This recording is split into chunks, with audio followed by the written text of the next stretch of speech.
Good evening students. Business ethics, corporate social responsibility और Indian Ethos के आज के इस ई लेक्चर के सेशन में आप सब बच्चों का स्वागत है। बच्चों, आपको पता है जैसे अपन ने लास्ट लेक्चर से यूनिट नंबर 2 स्टार्ट कर दी है। एक बार अपन क्या करेंगे, एक बार अपन जो लास्ट लेक्चर अपन ने लेक्चर नंबर 7 पढ़ा था, एक बार उसको क्विक रिव्यू करते हैं। क्योंकि मैंने आपको उस दिन भी बताया था लास्ट लेक्चर में कि अपनी जो ये यूनिट है, यूनिट नंबर 2, ये एग्ज़ाम पॉइंट ऑफ व्यू से बहुत ज़्यादा इम्पॉर्टेंट यूनिट है। और इस यूनिट के अंदर आपको कम से कम 2 या 3 क्वेश्चन आपको अपने एग्ज़ाम के अंदर कवर करते हुए मिल जाएंगे। इसलिए हमें इस यूनिट को बहुत ध्यान से पढ़ना है और बहुत समझ के पढ़ना है, ताकि हम एग्ज़ाम में भी अच्छा स्कोर कर सकें और हमारे लिए जो ये सब्जेक्ट टॉपिक है ये हमें बहुत अच्छी नॉलेज दे के जाएगा। यदि आप इसके कंसेप्ट को इम्प्लीमेंट कर सकें ना, तो आपको बहुत ज़्यादा चेंजेस अपने अंदर आप महसूस करेंगे। चलिए एक बार देखते हैं कि लास्ट लेक्चर हमने क्या पढ़ा था। जैसे आप लोगों को याद है कि लास्ट लेक्चर मैंने आपको क्या बताया था कि महात्मा गांधी जी ने 2 प्रिंसिपल्स को फॉलो किया था। एक था सत्य और एक था अहिंसा। सत्य को हम कहते हैं ट्रुथ और अहिंसा को हम कहते हैं नॉन वायलेंस। तो महात्मा गांधी जी के अकॉर्डिंग क्या था, देखिए समाज के रिगार्डिंग आप देखिए आसपास जो भी प्रॉब्लम्स है, इकोनॉमिकल प्रॉब्लम्स है, पॉलिटिकल प्रॉब्लम्स है, इन सब समस्याओं का सिर्फ हल जो गांधी जी ने बताया वो क्या था कि यदि आप ट्रुथ और अहिंसा को फॉलो करते हैं तो आप काफ़ी हद तक अच्छे समाज का निर्माण कर सकते हैं। अगर समाज अच्छा होगा तो अर्थव्यवस्था भी अच्छी होती चली जाएगी, अर्थव्यवस्था अच्छी होगी तो हमारी पॉलिटिक्स भी अच्छी होती चली जाएगी। तो एक अच्छी चीज़ें करने के लिए महात्मा गांधी जी ने 2 प्रिंसिपल का सिद्धांत बताया था और इन 2 प्रिंसिपल को गांधी जी पूरी उम्र भर फॉलो करते रहे। तो पहला जो प्रिंसिपल था उनका वो था ट्रुथ। गांधी जी के अनुसार जो ट्रुथ है वो बिल्कुल is as relate to the God है। जिस तरह भगवान एक ट्रुथ है, सत्य भी अपने आप में एक भगवान है। ये दोनों प्रिंसिपल एक जैसे हैं और इसी वजह से गांधी जी कहते थे कि ट्रुथ ही मेरा धर्म है। मैं किसी कास्ट को रिप्रेजेंट नहीं करता, मैं ट्रुथ को रिप्रेजेंट करता हूँ, ट्रुथ ही मेरा रिलीजन भी है। तो वो कहते थे कि हमेशा पर्सन को हर स्थिति के अंदर सिर्फ सच ही बोलना चाहिए। यदि आप आज एक झूठ बोलेंगे तो उसको छुपाने के लिए आपको 10 और झूठ बोलने पड़ते हैं। फिर आप धीरे धीरे अंदर से क्या होते हैं, प्योर नहीं रह पाते, आप कल्प्रिट होते चले जाते हैं, आप अनप्योर हो जाते हैं और ये आपके अंदर की फिर वो नेगेटिव चीज़ों को क्या करता है, सडनली इंक्रीज़ कर देता है। फिर दूसरा प्रिंसिपल था उनका अहिंसा। वो कहते थे कि यहाँ तक कि वो कहते थे कि वायलेंस तो हर चीज़ का ये चाहिए प्रॉब्लम है, is a main root. Person की आधी से ज़्यादा बीमारियाँ, ये कह रहे मैक्सिमम बीमारियाँ, प्रॉब्लम्स सिर्फ इस वायलेंस की वजह से है। यदि आप नॉन वायलेंस को यूज़ कर लेते हैं ना, तो आप काफ़ी हद तक अपनी इन प्रॉब्लम्स को दूर कर सकते हैं। गांधी जी के अकॉर्डिंग क्या था कि यदि आप किसी के लिए बुरा सोचते हो वो भी वायलेंस है। हमेशा सिर्फ मर्डर, किसी को मारना, किसी को इंजर करना ही वायलेंस नहीं होता। किसी के लिए आप बुरा सोचते हो ना, वो भी एक तरीके का वायलेंस है। तो पर्सन को अपने अंदर इन चीज़ों को इम्प्रूव करना है। फिर हमने देखा था गांधी जी ने अहिंसा को लेकर कई सारी चीज़ें बताई कि आप अहिंसा के लिए क्या करिए। अहिंसा के लिए उन्होंने बताया कि अगर आप अहिंसा का मतलब क्या है कि आप किसी को नुकसान ना पहुंचाएं, आप सब लोगों से प्यार सम्मान से बात करें, आप जब भी सच बोलें बिना डरे बोलें, आप किसी का भी बुरा ना करें, कभी भी वॉयलेंस को यूज़ ना करें। इसके अलावा यदि आपको लोग कहते हैं कि आप किसी का बुरा नहीं कर पा रहे हो, मतलब आप कावर हो, कायर हो, नहीं। एक कमज़ोर बंदा कभी भी अहिंसा को फॉलो नहीं करता। एक ताकतवर पर्सन ही अहिंसा को फॉलो कर सकता है, वही अपने ऊपर कंट्रोल कर सकता है कि मैं दूसरे का बुरा ना करूं। ऐसे ही उन्होंने कहा कि आप हमेशा क्या करिए, पाप से नफरत करिए। जो कर्म उसने किया है, जो एक्टिविटी उसने करी है ना, उससे नफरत करिए। जिसने वो एक्टिविटी करी है वो पर्सन नफरत के लायक नहीं है, उससे कभी नफरत मत करिए आप। तो ये सारी चीज़ें हमने इस लेक्चर में पढ़ी थी। अब हम बात करते हैं अपने नेक्स्ट टॉपिक की। जो आज का मेन कंटेंट था अपना, वो था हमारा गांधीयन अप्रोच इन मैनेजमेंट। देखिए गांधी जी हमेशा ट्रस्टीशिप को फॉलो करते थे, विश्वास। उनका ये मानना था कि एक अच्छे समाज की स्थापना ट्रस्ट के बेसिस पे ही हो सकती है। मानव के अंदर, यदि ह्यूमन बीइंग के अंदर ह्यूमन डिग्निटी को डेवलप करना है तो उसके पीछे का जो बेस है ना, वो है ट्रस्ट। आज आप देखिए कि कोई भी ऑर्गेनाइजेशन, कोई भी मैनेजमेंट, कोई भी पर्सन जब बिजनेस की बात करता है तो वो क्या ट्रस्ट की बात नहीं करता। आज टॉप लेवल मैनेजमेंट अपने मिडिल और लोअर लेवल मैनेजमेंट पे ट्रस्ट करता है, लोअर लेवल मैनेजमेंट मिडिल और टॉप लेवल पे ट्रस्ट करता है, मिडिल लेवल लोअर और टॉप लेवल दोनों पे ट्रस्ट करता है। तो ट्रस्ट के बिना तो कोई भी ऑर्गेनाइजेशन रन नहीं हो सकती है। तो ट्रस्ट एक ऐसी चीज़ है जो हमारी ऑर्गेनाइजेशन की स्मूथ रनिंग के लिए होती है। आज एक इंडस्ट्री जब 5 साल 10 साल 20 साल बाद का कोई प्लानिंग करती है तो क्या इसके पीछे ट्रस्ट नहीं होता?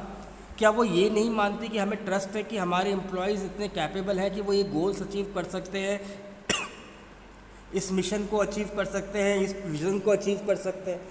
तो इसीलिए हमने ट्रस्ट को हम बात कर रहे थे गांधी जी। फिर थोड़ा सा जानते हैं गांधी जी के बारे में। देखिए, गांधी जी का पूरा नाम था मोहनदास करमचंद गांधी और 2 अक्टूबर 1869 पोरबंदर में उनका जन्म हुआ था। बाय प्रोफेशन वो बैरिस्टर थे और साउथ अफ्रीका में अपनी लॉ की प्रैक्टिस करने के लिए वो जा रहे थे। पर वहाँ का इंसिडेंट तो आपको पता ही है कि ट्रेन एक स्टेशन पे थी और वहाँ पे उनको जाति या कलर के वजह से, रंग भेद की वजह से उस डिब्बे से उतार के प्लेटफॉर्म पे छोड़ दिया गया, जिसको लेके महात्मा गांधी जी को बहुत बुरा लगा और उन्होंने एक आंदोलन शुरू किया जो कि रेशियल इनजस्टिस को लेके था, जिसका नाम था सत्याग्रह। और आपको ये भी पता है कि वो एक ग्रेटेस्ट फ्रीडम फाइटर थे और वो हमेशा नॉन वायलेंस तरीक़ों को ही यूज़ करते थे फॉर देयर मूवमेंट्स।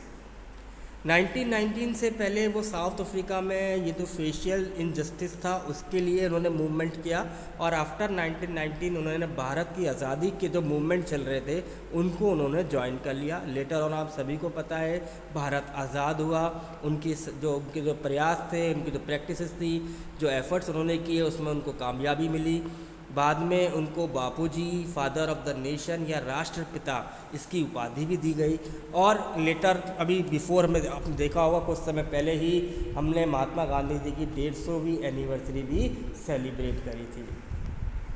अब हम बात करते हैं सत्याग्रह की। देखिए, सत्याग्रह क्या कहता है।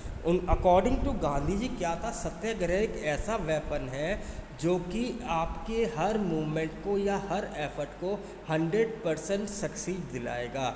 यदि आप सत्याग्रह कर रहे हैं तो सत्य का मतलब क्या है, when you are follow truth. तो ट्रुथ के रिगार्डिंग गांधी जी हमेशा कहा करते थे, जैसे मैंने आपको पहले भी बताया कि यदि आप कितनी भी विकट स्थिति हो जाती है, कितनी भी विपरीत स्थिति हो जाती है, पर यदि आप सत्य का साथ नहीं छोड़ते वो स्थिति हमेशा आपके फेवर में ही आएगी। झूठ बोलने वाले लोगों का कभी भला नहीं होने वाला। वो इस बात को बोलते थे, वो कहते थे यदि आपको कोई भी एक्टिविटी करनी है ना तो आप सत्य के साथ करो, ट्रुथ को लेके करो।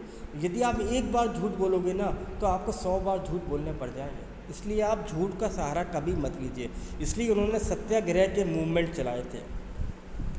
तो सत्याग्रह में उन्होंने क्या कहा था कि आप किसी का मान सम्मान करें, आप किसी से प्रेम करें, किसी से प्रेम की भाषा बोलें तो वो अंदर से ट्रुथ होनी चाहिए।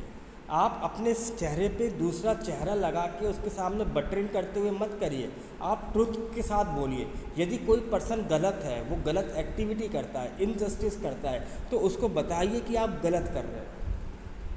ऐसे ही उन्होंने कहा कि जो सत्याग्रह करने वाले लोग होते हैं ना, वो एक पर्सन दूसरे पर्सन में कोई डिफरेंस नहीं रखते, उनके लिए सब लोग समान हैं। ऐसे ही उन्होंने कहा कि हर पर्सन जो सत्याग्रह के मूवमेंट में है उनको हमेशा सेल्फ प्यूरिफाई होना पड़ेगा।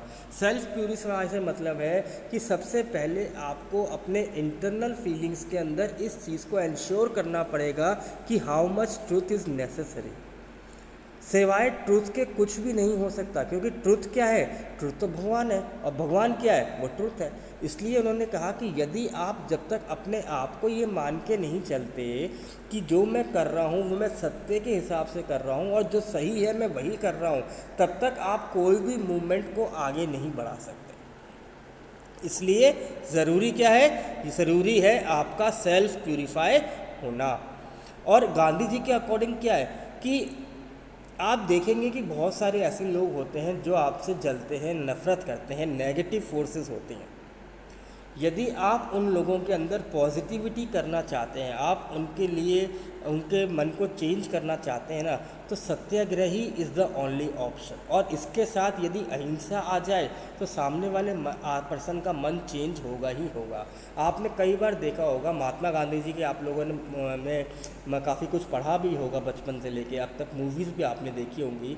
जब भी कोई मूवमेंट करते थे तो सामने जब ब्रिटिशर्स हुआ करते थे, जिन लोग अंग्रेज़ बोलते थे, अंग्रेज़ उन पर मूवमेंट करने वाले जितने भी फ्रीडम फाइटर्स हुआ करते थे उन पर बहुत सारा अत्याचार करते थे।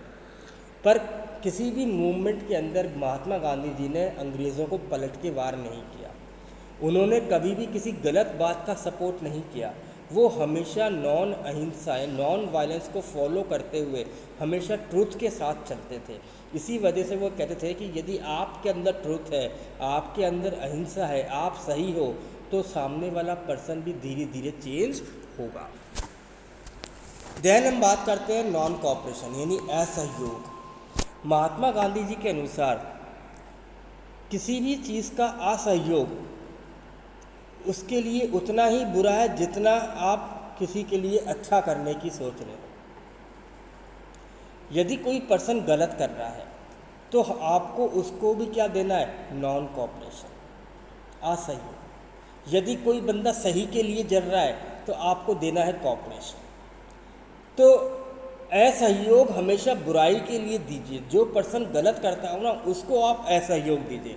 गांधी जी ने कहा कि कितना ही हम पे एक्सप्लॉइटेशन हो जाए, पर यदि आप गलत चीज़ों के लिए असहयोग कर रहे हैं, नॉन कॉपरेशन कर रहे हैं, तो वो चीज़ एक दिन सही ज़रूर होगी। यदि हर पर्सन किसी भी गलत फोर्सेस के लिए असहयोग करना शुरू कर दे तो एक दिन वो एविल भी क्या होगा, वो डेविल भी क्या होगा, अकेला रह जाएगा अपने लिए। तो आपको असहयोग करना है किसके लिए, गलत चीज़ों के लिए। फिर उन्होंने कहा कि देखिए ट्रस्टीशिप भी तो इसी प्रिंसिपल पे बेस्ड था, क्योंकि ट्रस्टीशिप एक फ़िलॉसफी नहीं है। क्योंकि कुछ लोगों ने, फिलोसफर्स ने इसको ट्रस्टीशिप को एक फ़िलॉसफी कहा, पर ये फ़िलॉसफी नहीं है। ये कहा जा रहा है कि ट्रस्टीशिप के अंदर कि लोग जब दूसरों पे विश्वास करते हैं तभी तो चल रहे हैं, तभी तो साथ हैं। यदि आप ट्रस्ट को लेके चलते हैं, आप ट्रस्टीशिप की फ़िलॉसफी को मान के चलते हैं, तो आपके आपस के रिलेशनशिप हमेशा क्या होंगे, स्ट्रॉन्ग होंगे, प्रमोट होंगे। आप कभी भी किसी जगह पे अकेले नहीं चलेंगे, आपके साथ लोग होंगे। क्योंकि आप अगर सही चल रहे हो, सही जगह से चल रहे हो, सही तरीके से चल रहे हो, तो लोग भी आपके साथ चलेंगे। यदि आप ट्रस्टीशिप को मानते हैं तो लोगों के हार्ट को चेंज होना पड़ेगा, चाहे वो कितना ही नेगेटिव साइड से भरा हो। एक दिन वो पर्सन ट्रस्टीशिप की वजह से चेंज भी होगा। आप यदि ह्यूमन डिग्निटी को डेवलप करना चाहते हो, चैरिटी को डेवलप करना चाहते हो, तो उसके लिए ट्रस्ट ज़रूरी है। यदि आज एक अमीर पर्सन कुछ चीज़ ट्रस्ट करते, कोई चीज़ चैरिटी करता है, तो कई बार लोग बोलते हैं ज़रूर टैक्स बचा रहा होगा, अपनी गुडविल के लिए कर रहा होगा, कोई पब्लिसिटी स्टंट कर रहा होगा। पर ये लोग क्यों नहीं सोचते कि अगर ट्रस्ट है तो सही भी तो हो सकता है कि उसका मन है वो आज चैरिटी करे। पर आज देखिए, आजकल के युग में देखिए तो लोग ट्रस्ट को भूलते जा रहे हैं, नहीं भूलते जा रहे हैं। तो गांधी जी के अकॉर्डिंग ये जो प्रॉब्लम्स है ना, इन प्रॉब्लम्स का एक ही सॉल्यूशन है, वो है ट्रस्ट, ट्रुथ, नॉन वायलेंस। ऐसे ही ट्रस्ट की वजह से आपस के अंदर म्यूचुअलिटी डेवलप होती है, आपसी सहयोग डेवलप होता है, राइट अंडरस्टैंडिंग डेवलप होती है, मानव मानव के लिए अच्छा सोच सकता है, ये डेवलप होता है। तो यही है बच्चों आज का topic, trusteeship, Gandhian approach in management. तो आई होप कि आपको ये समझ में आया होगा। Thank you very much.